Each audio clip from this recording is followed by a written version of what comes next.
took our test about quadratics, and whenever you have a quadratic that has no x-intercepts, so you go ahead and underline or circle this.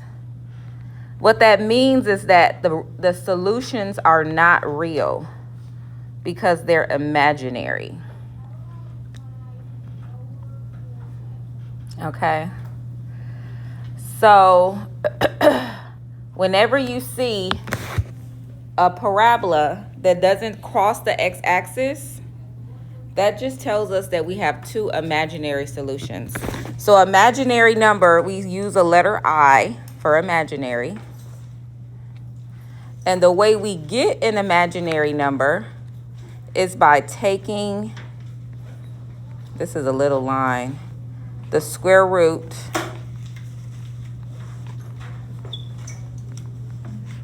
of a negative number. I know that's a little bitty line for all I got to say. I don't know what would be a shorter way to say that, but that is how you get an imaginary.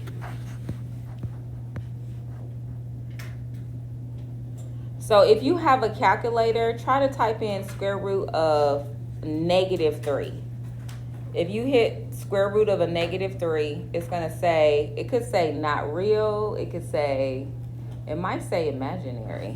Every calculator is different the way they say it. But if you try to take the square root, so you have to hit the green button in x squared and then -3, it says domain error.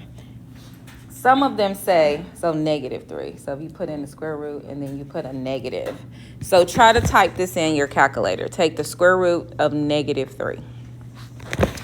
If you try to type that in your calculator, you're going to get an error. And the reason why is because it's imaginary. It's impossible to take the square root of a negative. Yeah. So it'll say domain error. Some calculators will say imaginary, but this one just says domain error. Okay? So here, I actually equals the square root of -1. And I squared equals -1.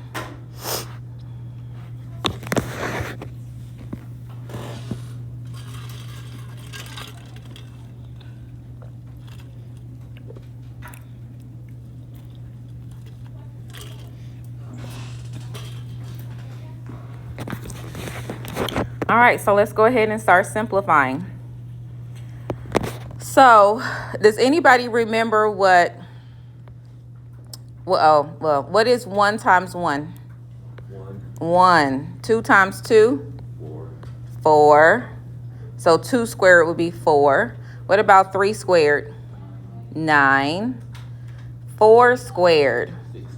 16. 5 squared? 25. So when you take the square root, you're doing the opposite. You're asking yourself, what number times itself will give you 1? Well, the only number we can multiply against itself to get 1 is 1. And then what number did I have to multiply twice to get 4? 2. So the square root of 4 would be 2. The square root of 9 is 3. The square root of 16 would be 4. And the square root of 25 is 5. So we're going to use that to simplify a few square roots.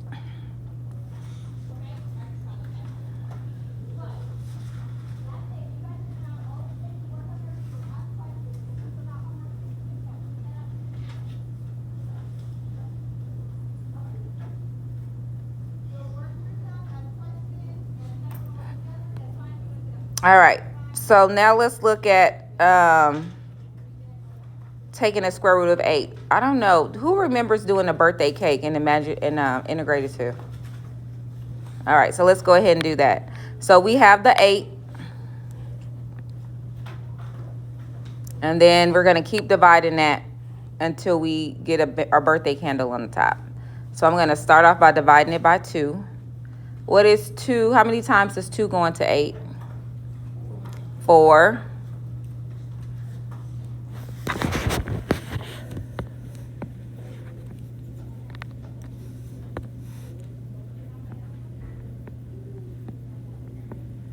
All right. How many times is 2 going to 4?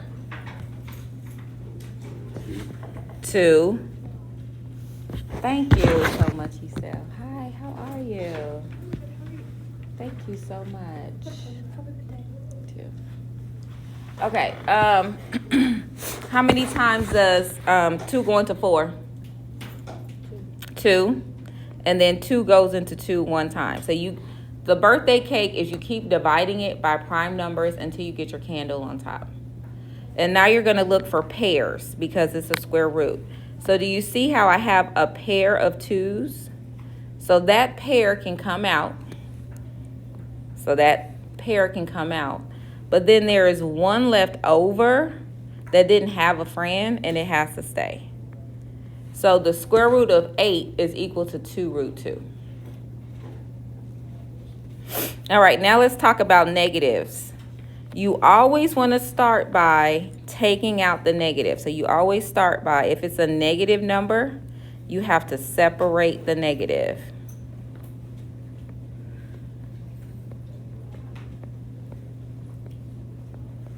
That's the first step.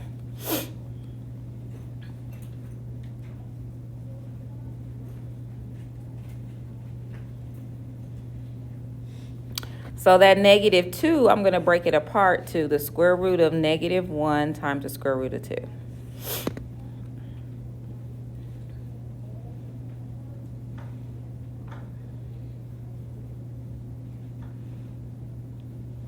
The square root of negative 1, if we go back, we wrote that the square root of negative 1, when you look down here, what did we say the square root of negative 1 was equal to? I. So the square root of negative 1 is I. So this is going to change to an I. And then this can't be simplified, so it's going to stay underneath the square root.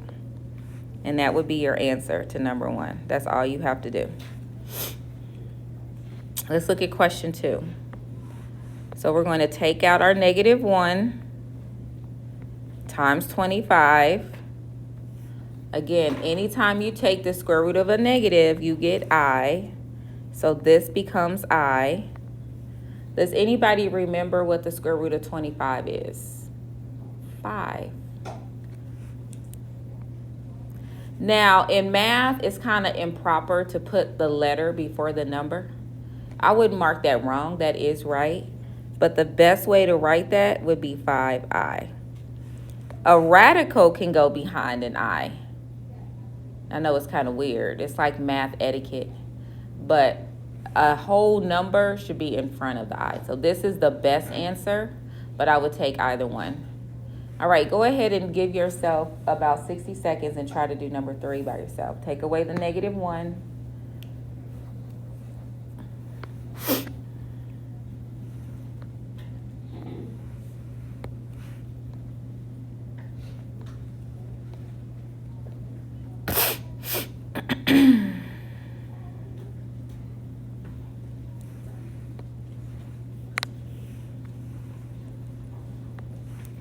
So when you take out the negative 1 times 16, again, this is going to give you I. And then what's the square root of 16? 4. Yep. So this would be my answer. All right, now let's look at 12. 12 is not a perfect square, so we're going to have to do our birthday cake. So you're going to have negative 1 times 12. Go ahead and do your birthday cake for 12. Keep dividing it by prime numbers until you run out of space.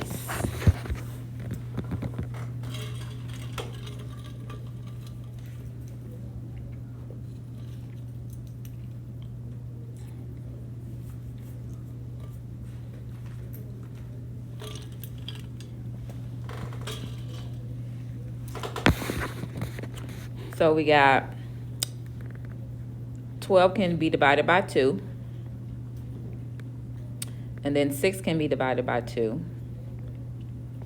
And I can't divide 3 by 2, but I can divide 3 by 3. And now I have my birthday candle at the top. So you're going to look for pairs. And you see how I have a pair of 2s? Because I have a pair of 2s, that means I have a 2 that's going to come out. This one did not have a partner, so it has to stay. And then the square root of -1 is I, and I'm going to put that right in between. And that would be your answer.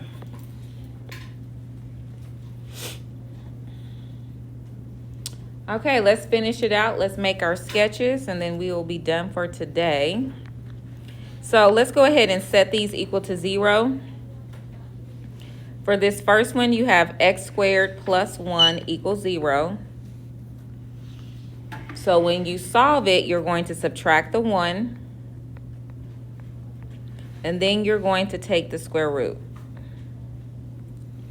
which gives you x equals the square root of -1, which is imaginary.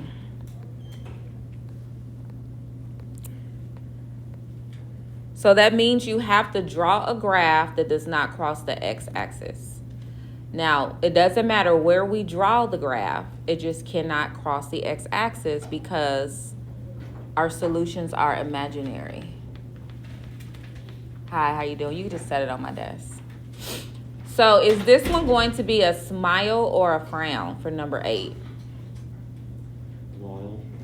A smile. So I'm just going to draw a smile that doesn't cross the x-axis. That's all you have to do.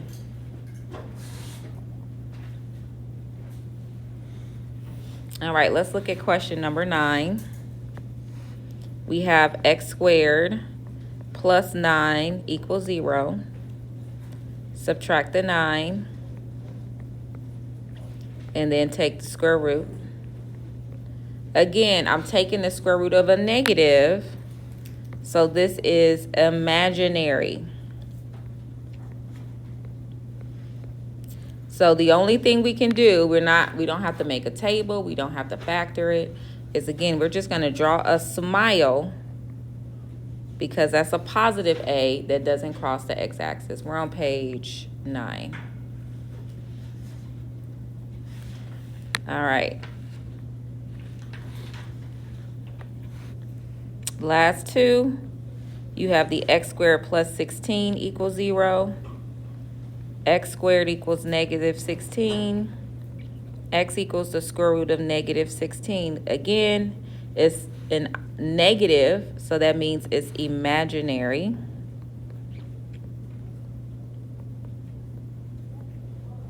So I'm going to draw a smile because A is positive that doesn't cross the x-axis.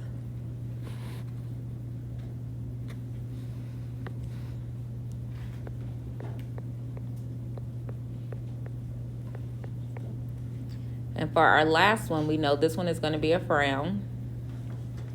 But I'm adding the 49. I'm dividing by -1.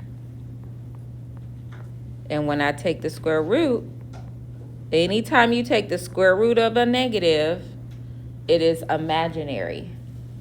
So this time, because it's negative, I'm going to draw a frown.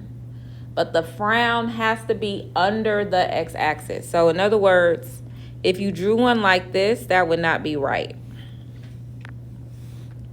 Because eventually when you have arrows, that means it's going to continue to fall, which means this parabola would cross through. So think of this as this is my my floor of fire, I'll say. You can't go through that because it's imaginary. So I have to move my frown and put it below. Somewhere below. And that's all you can do. All right, I'm going to pass out homework 3, but I want you to disregard the date that I have on there. I'm going to pass it out, but this is the actual due date. It's not due until next Tuesday. It has the wrong due date written on